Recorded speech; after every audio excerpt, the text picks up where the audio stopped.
Metro রেলে গত ৬ মাসে আয় হয়েছে ১৮ কোটি টাকা এবং এই মাসের এই চলতি মাসের প্রথম ১৮ দিনেই আয় হয়েছে ২.৫ কোটি টাকা। ভাবা যায়? হিসাব তো মেলে না। এদিকে আবার ২৬ তারিখ তো চলেই এলো। ৩,০০০ টন ইলিশ এই যে ভারতে পাঠানো হলো। না, পা চাটার কোনো সুযোগ নাই, কোনো প্রকারের পা চাটার কোনো সুযোগ নাই। সাদাকে সাদা, কালাকে কালা। আগে দেশের মানুষ ইলিশ খাবে, তারপর বাহিরে রপ্তানি। এই যে কথাটা বলা হলো, বলতে না বলতেই ৩,০০০ টন ইলিশ এই যে ভারতে পাঠিয়ে দিচ্ছেন। দেশের মানুষ ইলিশের ধারে কাছেও যেতে পারছে না। দাম কমা তো দূরের কথা, আরও বেড়ে যাচ্ছে। মানে মানুষের আবেগ নিয়ে এভাবে খেলা করার কোনো প্রকারের কোনো অধিকার আপনাদের নেই। না, দেখেন, দেশের মানুষ ভালোবেসে আপনাদেরকে দেশের প্রধান স্থানে বসিয়েছেন। তার মানে এই না যে আপনারা যা খুশি তা করবেন এবং আমরা অন্ধ বিশ্বাস করব আপনাদের। এবং এই মেট্রো রেল আর ইলিশের ভিড়ে হারিয়ে যাচ্ছে আমাদের তোফাজ্জেল ভাইয়ের বিচারের হিসাবটা। কোনো আপডেট পাচ্ছি না আমরা।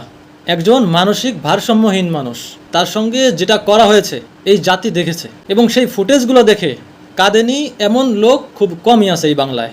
হ্যাঁ, যারা পালিয়ে গেছে, জুলাই আগস্টের যে অপরাধীরা, তাদের পুঙ্খানুপুঙ্খ বিচার হবে। তারা এখন হাতের কাছে নেই, তবে আপনাদের হাতের কাছ দিয়েই যে অপরাধীগুলো এখনও হেঁটে বেড়াচ্ছে, ঘুরে বেড়াচ্ছে, তাদের বিচারের আওতায় কেন আনা হচ্ছে না? তোফাজ্জেল ভাইকে যেদিন দুনিয়া থেকে বিদায় করা হলো, ওই একই দিনেই জাহাঙ্গীরনগর বিশ্ববিদ্যালয়ের শামীম এবং রাজশাহী মাসুদ ভাই।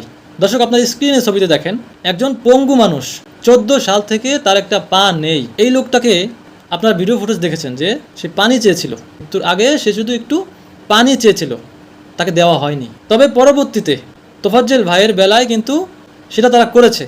তোফাজ্জেল ভাইকে খাইয়ে দাইয়ে আয়োজন করে তাকে দুনিয়া থেকে বিদায় করেছে। এই যে প্রাণগুলো, এদের কি অপরাধ ছিল? একজন পঙ্গু এবং তোফাজ্জেল ভাই একজন মানসিক ভারসাম্যহীন, তাকে চোর সাব্যস্ত করে সে আপনাদের কাছে খাবার চেয়েছিল, খাবার ঠিকই খাইয়েছেন।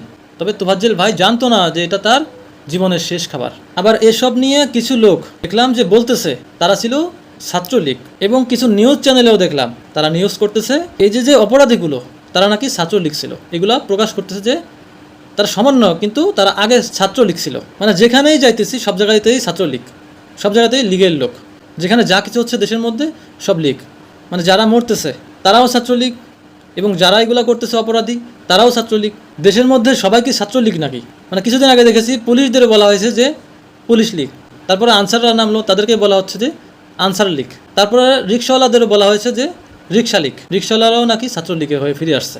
তারপরে হিন্দুদের বলা হয়েছে যে হিন্দুরাও ছাত্রলীগ হয়ে ফিরে আসছে। বাকি ছিল হুজুরেরা, তারাও গত শুক্রবারে বাইতুল মুকাররমের মসজিদের ভেতরে তাদেরকেও বলা হলো যে হুজুরেরাও ছাত্রলীগ হয়ে ফিরে আসছে। এরপর এখন সমন্বয়কদের মধ্যেও নাকি ছাত্রলীগ। আমি বুঝতেছি না ভাই, দেশের কি মানে সব জায়গায় সব মানুষ কি ছাত্রলীগের লোক? এইভাবে ঢালাওভাবে বলা বন্ধ করেন। কিছুদিন পরে বলবেন উপদেষ্টারাও লীগের হয়ে কাজ করতেছে, উপদেষ্টা লীগ বের করবেন। তারপর বলবেন যে পুরো বাংলাদেশের লোকই লীগের। এরপর বাংলাদেশের নামটাই চেঞ্জ করে দিবেন যে বাংলাদেশ লীগ। মানে এইভাবে এইগুলা বন্ধ করেন, একটু বিবেক খাটিয়ে তারপরে কথা বলেন। দেখেন, এইগুলা করাতে আসল যে অপরাধী তাদেরকে চিহ্নিত করা যাচ্ছে না, এদেরকে বের করতে হবে, আইনের আওতায় আনতে হবে। দেখেন, অপরাধী যেই হোক, যে দলেরই হোক, তার বিচার হতে হবে। এবং দয়া করে একটাই রিকোয়েস্ট করব যে গুজব ছড়াবেন না। আমাদের বাংলাদেশ গুজবে সেরা, একদম নাম্বার 1 টপ লেভেলে আছে।